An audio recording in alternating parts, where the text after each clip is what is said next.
ఒక స్టూడెంట్ నాకు కమెంట్ చేశాడు, 3 ఎకరాలు అమ్మి 5-6 సంవత్సరాల నుంచి సివిల్స్ ప్రిపేర్ అవుతూ వచ్చాను, సక్సెస్ అయ్యాను, కానీ సివిల్స్ లో కాదు గ్రూప్ 4 జాబ్ వచ్చిందన్న. నేను అమ్మిన 3 ఎకరాల విలువ అప్రాక్సిమేట్లీ ఒక 2 కోట్ల పై మాటే. ఇప్పుడు నేను సక్సెస్ అయినట్ట ఫెయిల్ అయినట్ట?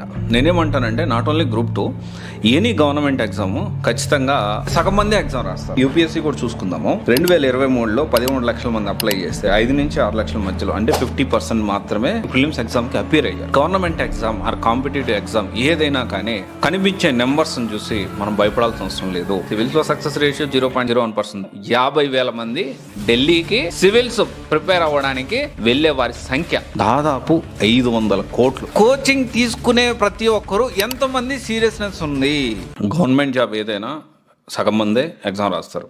నేను ఇది ఆల్రెడీ చాలాసార్లు డిస్కస్ చేశాను. రీసెంట్గా మనకి గ్రూప్ 2 ఎగ్జామ్ కూడా దాదాపు 45%, 45.7, 45.6, 45.57% ఈ విధంగా ఏంటి అంటే రీసెంట్గా గ్రూప్ 2 అయితే ఈ విధంగా జరిగింది.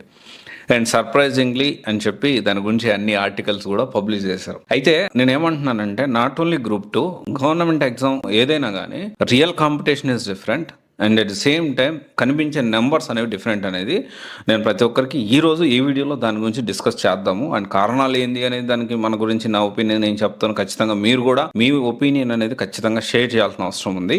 సో ఇక్కడ సీనియర్ ఆస్పిరెంట్స్ ఈ విధంగా ఇట్లాంటి కొన్ని టాపిక్స్ మనం మాట్లాడితే అప్కమింగ్ మనకు వచ్చే మన జూనియర్స్కి అంటే కొత్తగా గవర్నమెంట్ ఎగ్జామ్ ప్రిపేర్ అయ్యే వాళ్ళందరికీ ఒక అవగాహన అనేది వస్తుంది. సో దయచేసి కొంచెం ఈ సీనియర్ ఆస్పిరెంట్స్ ఎవరైతే ఉన్నారో మీ ఒపీనియన్స్ కూడా షేర్ చేయాలని నేను మనవి చేసుకుంటాను, రిక్వెస్ట్ చేస్తున్నాను మిమ్మల్ని.